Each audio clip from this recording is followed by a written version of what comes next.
Yep. Started it. But not tomorrow.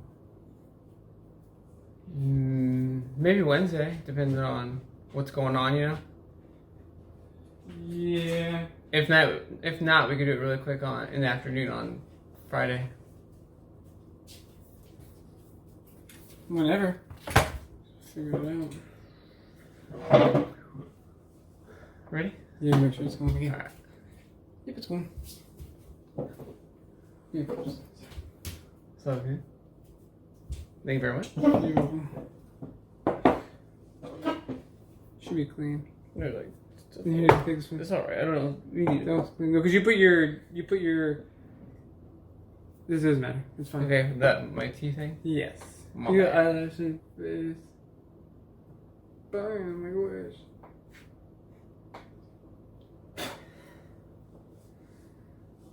What up, everybody? Woo! This is the TWNRGY Podcast. Is it? Is it? It is. I'm Adam, And I'm Aaron. and today we're going to talk about how to be a good listener. What was that? What? He wasn't listening. You're wax out of my ear. At times, we can all benefit from being good listeners, because when you kind of have the opportunity to, or you put yourself out there, listen rather than talk, you have the opportunity to come a knocking, knock knock. You have the opportunity to learn something new, and then when you learn something new, you also have the chance to benefit yourself or those around you with whatever you've learned. Start to listen, man. It can help me out. Yeah, I need to start listening for the both of us. 'Cause Yes. Obviously, from the beginning of this podcast, Yeah. he's not a good listener. Yeah, my ears, they're a little plugged. I've limit on the ears. But actually, here's a pretty good quote from a ancient Greek philosopher, Epictetus. He said, "We have 2 ears and 1 mouth, so we can listen twice as much as we talk." Heard that one. I like it. Yeah, so I mean, it's a great quote that we all can learn from, because it just it pretty much tells you everything. Listen more, talk less. Just so this way, you're not having to just wait for your turn to talk in a conversation. You're putting yourself out there, listening, absorbing, and maybe somebody else really needs to talk more than you do, and you're that listening ear for them. Yeah. Cathartic for someone just to listen. And also just being a listener, it's just, or you already know what you're going to say because you already know it. Listen, take something in, absorb it. Mm-hmm. Bam. Learn something new. Yes, I'm having a shoe. Yeah. Not just I'm still learning. I'm still Visualizing, learning. yes. Yes. And a couple other things, but I won't go there. Yeah. So, but yeah, today we're going to talk about times where we've been good listeners, people who are good listeners in our life, or just good examples of kind of just learning how to be a good listener, whatever the case may be. And then also ways that you can be a good listener. So we're just going to touch upon those different things throughout today's podcast. Careful there, bud. Hey, sorry, I want to get the shirt dirty. I know, little wrinkle, it's got it pressed. Yeah. So, but And pressed t-shirts? yeah. Dang, man. I just take them out of the dryer and just throw them on, dude. There you go. Teach their own.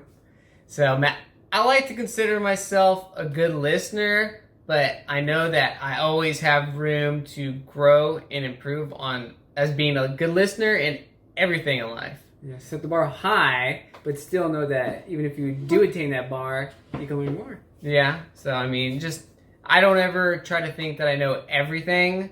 Sometimes Maybe you I act like it at times, but I know for a fact that I don't know everything. Even my job, I've been doing it for 10 plus years. I know a lot about it, but there's always something new that I can learn every single day, whether it deals directly with me or above me. But That's the spirit, man. Yeah. Always be learning. always something to learn. Always room for improvement. So, but recently, Aaron and I went on a camping trip probably about a month or so ago with a group of friends, and I noticed one friend in particular, Joe. In instances when we were in groups talking, and just like him, myself, and another person were talking, and he was just such a good listener, very attentive. He would always wait until it was his turn to talk. Polite. Very polite. And even if somebody cut him off, he just let them keep on talking, didn't like say, hey, I'm trying to say something, da da da. He waited till they're done. He had the opportunity to speak again, and then he went and started talking again. And so, man, just like, man, this guy has so much patience. He's a great listener. He takes everything in. And then also with Joe, he used to be an Army Ranger, so I can only imagine that somewhere in his training throughout the years that he learned that you need to be... Death touch? I know. I can only imagine. He's like a book with everything telling you how to do, any kind of situation he was talking about. A MacGyver book? I know, MacGyver book looking thing that he mentioned. But yeah, no, I can only imagine that he just kind of learned that, hey, always be listening to when somebody's talking to you, because you never know what may save your life or the person next to you's life. So with any kind of military things, or where you're kind of on high alert type of jobs, I'm sure that you always have to be listening, because you never know what you may miss or what can help you out and be a life-saving situation. So, but now I've definitely learned from Joe to be a better listener and just sit there and just try to talk and not be so eager to speak. Everybody wants to get their point across, doesn't want to listen to somebody else's point. But yeah. To each their own. Mm-hmm. And then another story. Lately, working from home and everything, and not going to the gym, been going on a lot of runs and doing workouts outside, meeting a lot of people, having a lot of good conversations, and more recently met this one gentleman, Steven. He lives down the street, kind of in his U-Haul truck, and yeah, Aaron and I have talked to him, say over the past month and a half or two, a couple handfuls of times whenever we see him. And nice enough guy. He just kind of sure he wants somebody to talk to. He's in his car by himself all day long. I can only imagine. I have things to do and this, that, and the other, just to occupy my time. But just sitting in your car, you don't have somebody to talk to listen to, or whatever. And a few weeks ago, Aaron and I were jogging around and bumped into him, and we were just talking. And he has a goatee, kind of scraggly, like just kind of long. I mean, it was kind of long, goes down a few inches. He's all, well, hey, I was thinking, I want your guys' opinion. Should I trim my goatee, or should I kind of keep it the same length? And then we're like, maybe trim it up a little bit, kind of get a little bit shorter, more clean looking. And he's like, cool, all right, maybe I'll go do that. I'll do that this week, and da-da-da-da. And so then a couple days go by, Aaron and I end up running into him again on our jog, and he stopped us, and we're talking to him, and he's just excited. He's like, hey, yeah, guys, I ended up trimming my goatee, and hey, it looks nice. It looked good, it looked clean, it looked better than just kind of long and scraggly. But I mean, he was so excited just to talk about it, and just kind of... Yeah, someone's listening to him, giving him advice, things of that sort. It's we don't see the value in that when you're talking to people every day, but until you're kind of isolated, you don't hear from anybody, you don't talk to anybody, you can't listen to anybody. It's unique. It's a unique situation. Mm-hmm. And so it's just it was joyous to see him so happy. And just having a small little conversation, no more than 5-10 minutes long, maybe 5 minutes or so. It just made him so happy, but then in return, it makes me happy to be able to be there for somebody that doesn't have somebody to talk to, or somebody to listen to what they have to say. And yeah, I'm sure a lot of times we all take it for granted that, and maybe not all of us, we probably don't all have somebody, but a lot of us probably take it for granted that we have friends or family or coworkers to talk to and have somebody to listen to what we have to say. It definitely helps. I think it helps me get through my day. This dude's next to me. It was what was doing with my hair? It was going good. What about my attitude? Trim my goatee a little bit. Goatee, do a little Fu Manchu thing going on. Yeah. So, but I mean, Steven helps me to want to be a better person, to be a better listener for those people who don't have somebody to listen to what they have to say. So not me just going there and just talking to them, blah, blah, blah, blah, but being a person to listen to what they had to say. So I'm going to pass it on to Aaron. Bam. Now it's my turn. Drop some knowledge.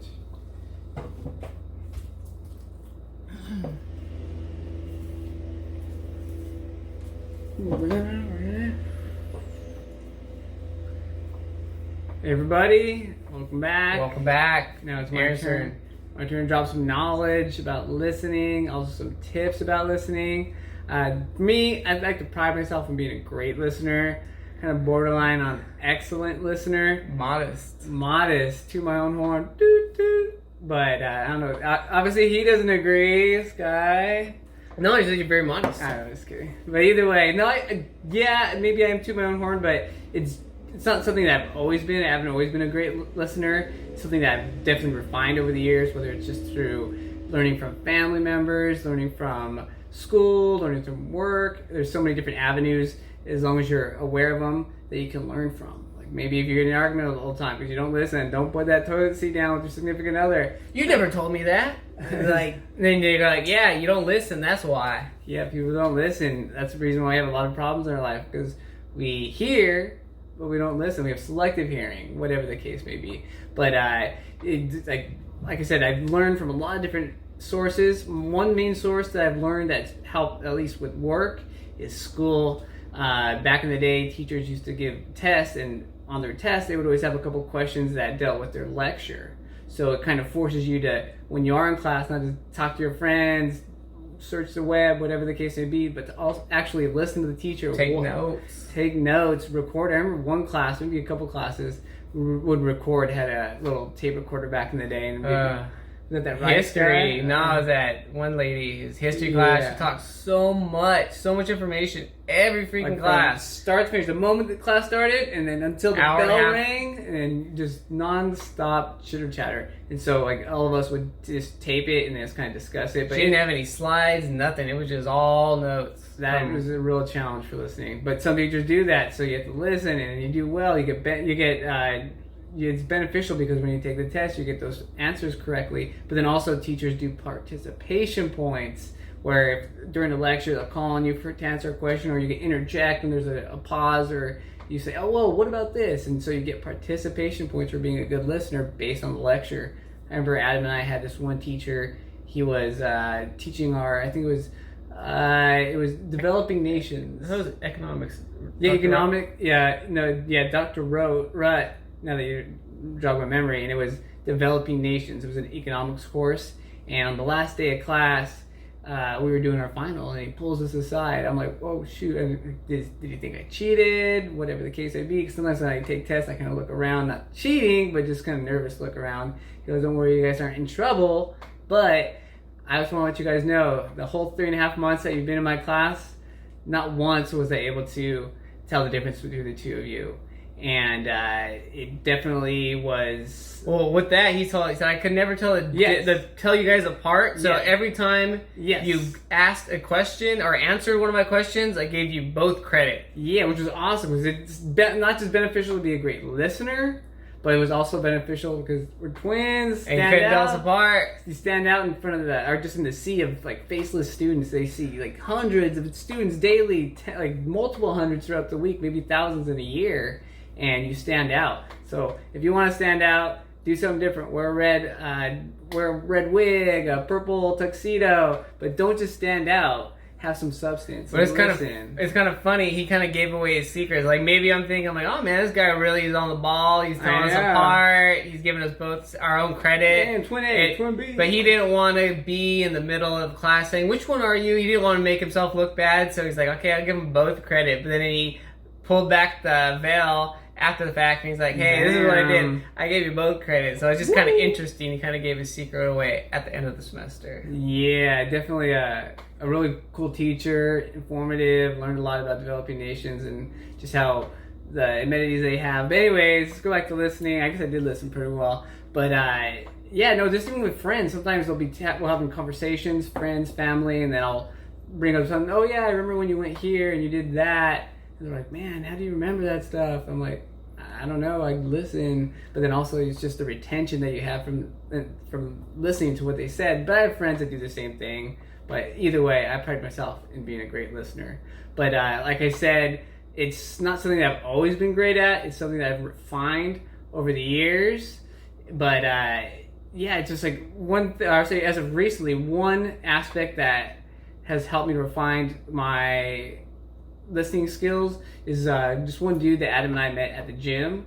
His name is Victor. Talked to him a lot in the sauna. Found out that he lives just down the way from us in the apartment complex next to us. And dude's probably about 89 years old or so. Probably close to there. Yeah, 89 years old, but interesting guy, man. It's like he's lived many lives in one lifetime. Like he said he had been orphaned by his parents. His grandparents raised him. He got older and became an inventor, invented some things. Calculator holder thing. Calculator stand. That's how far back he goes. But he had made a lot of money doing that. Had a couple other inventions. Wrote a book on poker. Yeah, he got married and then he got divorced. Gave her a big chunk of that money that he earned. And then after that, he became a hypnotherapist. So kind of went a different route from the inventor, the hypnotherapist. And then like Adam said, he ended up being a gambler, but his game was blackjack. And he would go around to the various casinos making, he said, like thousands of dollars a night. Like him and his girlfriend would go and they just, I don't know if they worked as a team or whatever the case, but either way, they make money doing that. And then nowadays, he's just sitting back collecting Social Security, but also he's doing horse races. So. Supplementing his income that way. Yeah, betting on the ponies, making on money. Social Security doesn't pay that much nowadays. So, but no, just I've had value from the friendship that Adam and I have with Victor, just listening to him, the stories that he can tell me based on what he's dealt with over the years and growing up, learning his misdoings with relationships. He said he didn't listen to his wife, so he didn't pay her much attention when he was always working and traveling. And so that's what happens when you don't. And so I take that from him. Whenever you have a significant other, give them the attention they deserve. And just we have similar interests, so he'll tell Adam and I about different books and just different things that we can do to improve our life and the lives of others around us, as Adam was saying. But one thing that I've learned by listening to Victor is just to continually learn. He has hundreds of books. He's always reading. He was like, he's gonna give us a couple of his books. But yeah, he's just always learning. He's always surfing the web. He has internet. Obviously, he's doing his online betting. Yeah, studying up for those horse races. But like I said, he's a little bit older. I don't know if he has a lot of friends or family that are around anymore. He has a girlfriend. Does have a girlfriend, and he does make it out to the community center every once in a while. So I know he does have interactions with people. Adam and I see him on the street every once in a while and stop him. He's riding on his little trike. We'll talk to him for a bit. But I just like to listen to him because of things I've learned from him, but also just kind of pay it forward because back in the day, we grew up with our family in our grandparents' house, and our grandma Virginia was always there for us, listening to us, talking to us, taking us to the park and things like that. And even as we got older, we moved out, she would always ask us about our day at school, how are things going, not just the ongoings, but just what we learned, because she didn't get to finish school. So she always had joy of listening to what we learned at school. One thing I remember from back in the day that I had taught her, that there's a way to count multiplication on your fingers.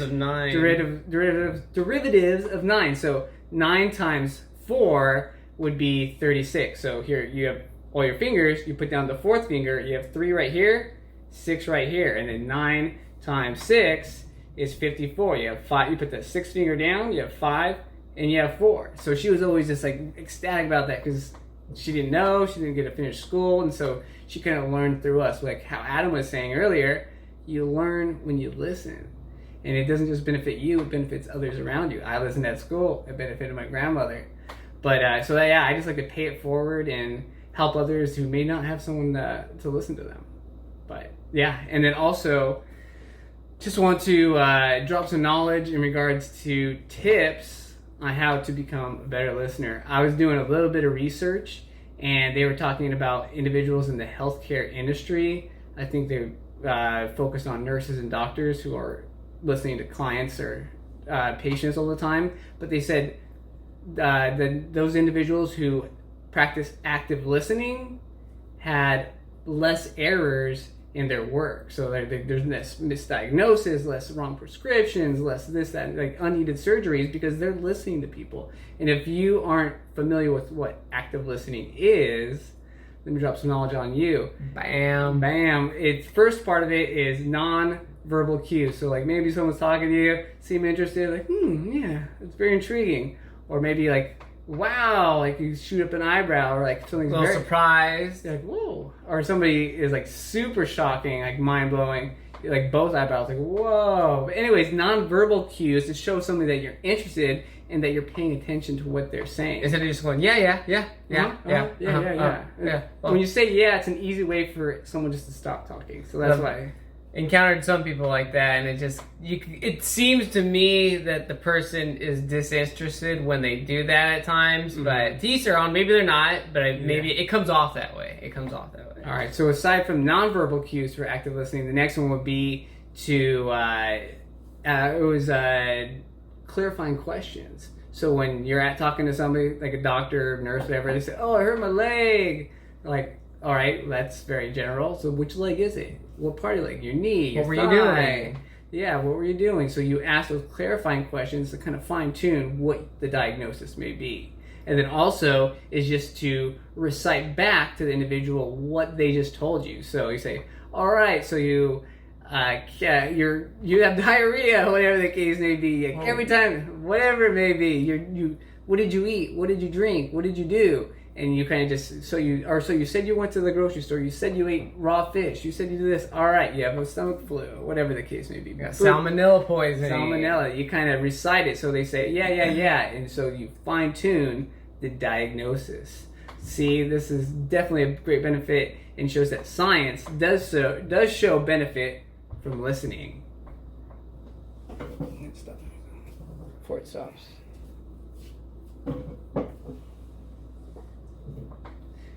But then other ways that you can be a better listener, another tip would be just to listen to the tone in which somebody tells you something. So like if you ask somebody, hey, how was your day? And like, it's alright. It's alright. And then you ask a different person, hey, how was your day? It was awesome. It was great. It was alright. But then the person who says, like kind of Eeyore, if you're like Winnie the Pooh, and they say, oh, it was alright, then you kind of, like, obviously it wasn't alright, so then you fine tune that. You say, hey, so you said it was alright, but what happened? Like, what was alright about it? Well, yeah, it wasn't really alright, but my boss yelled at me, I was a little bit late, my production hasn't been that great, so you kind of engage and you become a better listener. And it's not about like telling them what they should do to better what they're doing, unless they ask you, like, oh, what should I do? But just be a listener. Maybe they just want somebody to vent to. A lot of the time, that's how everybody, like Adam at one point, he says, you listen, but you talk more than you listen, he told me. So I try to make it a point to be a better listener and not always try to have a solution to what. Well, yeah, that's the thing. Just sometimes people just want somebody to listen without saying, well, you should have done this, or this is what you got to do in the future. Maybe they just want to vent and just like listen. But sometimes people do want advice. Well, what would have you done in this situation? Because this is going to happen to me again, and I need to know how to deal with it, and blah, blah, blah. So you got to kind of weave and find your way to what that person is trying to get information-wise from you, or just to give to you. Yeah, so be a good listener. Try to listen and try not to wait for your moment to interject. Like Adam was saying earlier, a lot of people just want to interrupt somebody, and myself included, I'd probably do that to people. I know that for a fact. We want to get our point across. But then the last point, or last tip I want to say, is engage individuals. Like I was saying earlier, and Adam kind of mentioned as well, some people don't have someone to talk to. And I don't like to take it for granted that I do have people to talk to, so I like to put myself out there, like I said earlier, pay it forward to engage somebody, to ask questions, whether it's a friend, family member, coworker. They may look as though they're not doing too well. They might be a little bit down, so ask them like, hey, how's it going, man? It seems as though you've been moping around. I wouldn't say that, but it seems as though... You would, probably. Probably would. Possible. I don't know. I have a verbal diarrhea sometimes, but yeah, just engage people. Ask them like, "How's the day going? How's the week been? Oh, how was your summer?" Something of that sort. Just to engage them and let them know that you're there for them to listen, whatever the case may be. And like I said, you can just listen. You don't have to interject all the time or give them advice. Just be that person who is able to listen to somebody. A lot of times we all want to get our point across. We want to talk, and we just don't. We throw caution to the wind and don't even listen at all. Just like, I don't need to listen. Why do I need to listen? But either way, again, a lot of us what we do during the day, we talk a lot during the day. We don't make it a point to become a better listener. Like, oh, how can I get my point across? This, that, and the other. I want to fine tune my conversations with my boss, with my coworkers, with my clients. But not that often do we want to fine tune our listening skills to get better at what we do. So at the end of the day, let's clean out those ears, peeps, and become better listeners. Keep your faces out of your phone or your... Don't try to multitask. Yeah. It's not multitasking. You're giving half-assed attention to this, half-assed attention to that. Yes. Maybe you're trying to talk to somebody and just you're like on your phone. Yeah? Yeah. Oh? And okay. So just, like a total disrespect. I'll be honest, I maybe do it once in a blue moon, but either way, there shouldn't be any excuse for it. Just give someone your undivided attention. Give them both ears and both eyes, those nonverbal cues, so you show that you let them know that you're interested. But was there any other listening tips, tricks, tactics, little cheat guide, cliff notes that you want to tell everybody about? Nah, I feel as though we gave everybody the information that I have. Obviously, I've always have more information, but yeah, I know kind of touched upon everything and just kind of just make it a point to listen a little more than you talk and take just kind of take notice of yourself doing it. Like when you're present in the moment and you're paying attention, kind of get into a situation. Okay, I'm gonna make sure I listen more right now, and just put it in your head, like I said, mindful of it, and then bite your lip, and you can do it. You can do it. So yeah, just do it. Be a good listener. Make it happen. All right. Well, thank you, peeps. Join us today, TWNRGY Podcast. How to listen. Hopefully you learned something. I know I did. I learned every day. Every day. Get after it, y'all. All right. Love y'all. Take care. Bye.